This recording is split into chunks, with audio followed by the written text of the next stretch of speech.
มนุษย์สัตว์โลกอยู่นำกันกับอาศัยพึ่งพากันโดยผลประโยชน์คนเฮาเกี่ยวของกันก็ด้วยผลประโยชน์สารพัดอย่างนั่นแหละแต่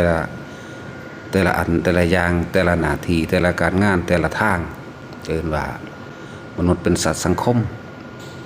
อยู่ด้วยกันก็ต้องรวมกันโดยการอาศัยผลประโยชน์บานี้บางคนที่มียศถาบรรดาศักดิ์ตำแหน่งบ่ว่าสิเป็นลูกผู้ใหญ่บ้านลูกกำนันหรือกำนันผู้ใหญ่บ้านสารวัตรหรือผู้กำกับของตำรวจหรือทหารหรือในอำเภอผู้ว่าสจยังก็แล้วแต่ร่วมเบิดแล้ว สิ่งทั้งหลายแล้วนั้นที่ว่าตัวเองยังมียศถาบรรดาศักดิ์ตำแหน่งและอำนาจต่างๆอย่าเพิ่งคิดว่าเจ้าของเป็นคนที่มีคนเคารพนับถือหลายมีคนห่อหุ้มหลายและคิดว่าตัวผู้อื่นสิปกป้องตัวเองได้เด้เรียกว่าจะไปหลงอำนาจสิ่งทั้งหลายเหล่านั้นเด้ที่เขาไปหุ่มใส่ที่เขาไปหาที่เขาไปเกรงใจตอนที่เจ้ามียศถาบรรดาศักดิ์และอำนาจจนก็เพราะว่าเขาอาศัยผลประโยชน์แต่ละด้านแต่ละทางอย่าคิดว่าตัวเองยิ่งใหญ่สิทำสิ่งใดก็ได้บางที่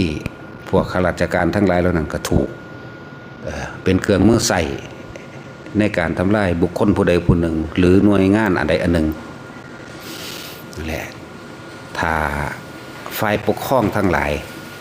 ผู้บริหารฝ่ายปกครองบ่มีคุณธรรมบ่เรียนรู้ศีลธรรมคุณธรรมแล้วบ่มีเมตตากรุณามุทิตาและที่สำคัญคือวางจิตเป็นกลางบ่เป็นคืออุเบกขาแล้ว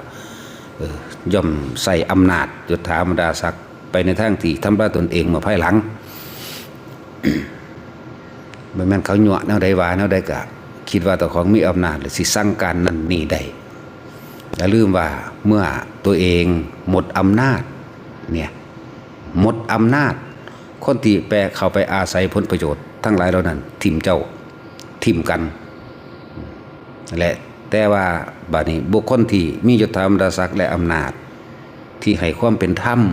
ที่ให้คุณธรรมที่ให้ความช่วยเหลือโดยจริงใจคนพวกนี้สิถูกเคารพนับถือด้วยความจริงใจไม่ใช่ด้วยผลประโยชน์แม้นว่าจะแฝงด้วยผลประโยชน์แต่มันสิมีความเคารพจริงใจได้รับการเคารพนับถือได้รับการยินยอมหรือโดยบ่ต้องบังคับนี่จังว่าฝ่ายปกครองฝ่ายบริหารใดก็ช่างถ้าบ่มีเมตตากรุณามุทิตาอุเบกขาแล้วก็เป็นอันว่าคนที่เคารพนับถืออย่าเข้าใจอย่าเชื่อตัวเองขนาดนั้นว่าเขาเคารพนับถือตัวเองเด้ออันพวกที่ว่าใส่อำนาจไปในทางที่ผิดให้ประโยชน์เอื้อประโยชน์อันเป็นสันทคติมีความลำเอียงเพราะว่ามีความพอใจมีความลำเอียงเพราะว่าโกรธเกลียดบุคคลผู้ใดผู้หนึ่งหรือฝ่ายใดฝ่ายหนึ่งมื้อนี้นั่นแหละ ว่าคุณธรรมศีลธรรมจึงเป็นของประจำใจของแต่ละคนที่สำคัญมากโดยเฉพาะฝ่ายปกครองเราจะเป็นผู้ใหญ่บ้านเป็นกำนันเป็นอบตอบจยังก็แล้วแต่เป็นพวกทหารเป็นตำรวจในยศใดก็แล้วแต่อำเภอผู้ว่าราชการสจก็ว่าไปจนถึงรัฐมนตรีต่างๆในผู้บริหารทั้งหมดอย่าลืมว่าตัวเองมีคุณธรรมพอที่จะให้ผู้อื่นเคารพนับถือด้วยความจริงใจหรือระลึกนึกถึงจากความจริงใจจริงๆบ่นั่นแหละสุดท้ายแล้วก็คือถ้าคนที่บ่มีความจริงใจหรือเอาเปรียบลำเอียงเจ้าเบิดยศถาบรรดาศักดิ์และอำนาจแล้วเจ้าสิถูกทิ่มทั้งเบิดเลยแล้วก็ถูกบ่ว่าจะทิ้งอย่างเดียวบ่ว่าจะทิ้งมีการเผาด้วยทั้งทิ้งทั้งเผานั่นแหละเขาสิเผาขึ้นเด้อการว่างตัวบ่เป็นกลางเพราะว่าพวกเจ้าบ่มีธรรมสิเป็นเครื่องรักษาตัวเองธรรมคือคุณธรรมอันเป็นวิหารธรรมพรหมวิหาร4นี่ต่างหากต ตัวปกป้องคุ้มครองตัวเองได้ถ้ามันมีความจริงใจมีความต่อทุกๆคนเลยบ่มีความลำเอียงบ่มีอาฆาตมาบ่ลำเอียงเพราะรักลำเอียงเพราะเกลียดลำเอียงเพราะโกรธนี่บ่มีลำเอียงเพราะเห็นแก่ผลประโยชน์แห่งตนนี่จะเหตุเพราะสิ่งที่พวกเจ้าหามาได้โดยการโกงสุดท้ายแล้วลูกเต้าเล่าหลานเจ้าของเองจักล้างผลาญและทำลายตัวเองบ่ได้แค่นั้นบุคคลที่เคยพึ่งพาอาศัยผลประโยชน์อาศัยสื่อเสียงเจ้าไปหาประโยชน์คมคูหรือยังก็แล้วแต่ เมื่อเจ้าบดผลประโยชน์บดอำนาจเจ้าจะทั้งถูกทิ้งและถูกเผาหรือว่าถูกเผาทิ้งไปเลยจังว่าพวกเข้าเอาเฉพาะว่าสิ่งที่พระพุทธเจ้าสร้างประโยชน์มากที่สุดก็คือบ่ต้องไปคืนเพิ่นแล้วก็บ่ได้บังคับให้ไปเคารพนับถือแล้วบ่ต้องไปทำอีหยังคืนกับเพิ่นเพราะประโยชน์นั้นได้แล้วได้เลยบ่ต้องไปคืนนั่นแหละจังว่าคนที่ทำประโยชน์สูงสุดในโลกนี่คือพระพุทธเจ้าเท่านั้นรองลงมาคือหมู่อริยสาวกทั้งหลายคนที่เสียสละเพื่อผู้อื่นได้จริงๆเลยคืออริยสาวกของพระพุทธเจ้านอกนั้นเคลือบแฝงไปด้วยไม่ใช่เสียสละจริงเป็นคือเขาเอาคือสสว่าเข้าไปทำประโยชน์เพื่อพี่น้อง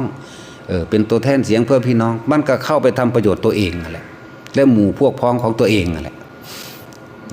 บัดเบิดอำนาจล่ะเป็นได้ล่ะก็ธรรมดาท่านจะหลงยศถาบรรดาศักดิ์และอำนาจไผก็ดีเฮาบัดนี้เฮาสร้างนี่ใส่ประโยชน์นี่คือประโยชน์โดยธรรมประโยชน์โดยอาศัยพุทธานุภาพอาศัยพุทธบารมีอาศัยธรรมอาศัยธรรมานุภาพอาศัยความจริงความจริงเป็นสิ่งบ่ตายความจริงนั่นแหละสิรักษาเฮาไว้ด้วยความบริสุทธิ์ใจโดยธรรมโลกว่าผิดแต่ถ้าบ่ผิดศีลธรรมแล้วบ่มีปัญหาศีลธรรมตัวนี้หรือธรรมนี่ความจริงตัวนี้จะเป็นเครื่องรักษาเฮาเองสัจจะนั่นแหละจะรักษาเฮาเองคือความจริงนั่นแหละจังว่าพวกเฮาแต่ละคนน่ะ อย่าหนีสัจจะเว้าเรื่องได้ก็สร้างเว้าความจริงตลอดโลด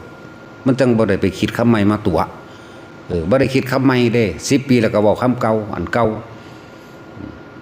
นั่นแหละจังว่าทุกคนให้มั่นคงในธรรมตัวนี้สัจจะเป็นบารมีอย่างยิ่งอันหนึ่งที่เป็นเครื่องปกป้องคุ้มครองตัวเฮาเองแม้นว่าคนที่ก้าวตู้ใส่ลายเพียงใดก็สร้างสุดท้ายก็พ่ายแพ้ต่อสัจจะนั่นแหละพอ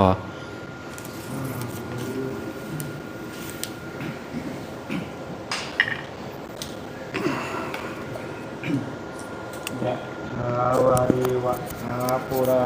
ปุเรนติสาคลังเอวะเมวะอิโตทินังเปตานังอุปกัปปิอิทิตังปฏิตังตุมหังปะเมวะสมิจฉตุ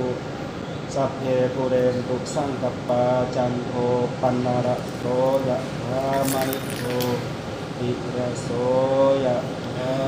สัพพิติโยวิวัชชันตุสัพพะโลกวินาศตุมาเตภวัตวันตรายโยสุขีทีขายุโกภวะอาภิวาทนาสิริสนิจังพุทธาปัจจายโนจัตตารโอธัมมาวัฏันติอายุวันโนสุขังภาลังวะตุสัพพมังคะลังรักขันตุสัพพะเทวตาสัพพะพุทธานุภาเวนะสัทธาโสทิภวันตุเตภาวะตุสัพพมังคะลังรักขันตุสัพพะเทวตาสัพพะธัมมานุภาเวนะสัทธาโสทิภวันตุเตภาวะตุสัพพมังคะลังรักขันตุสัพพะเทวตาสัพพะสังฆานุภาเวนะสัทธาโสทิภวันตุเต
รัตติโตโหตุ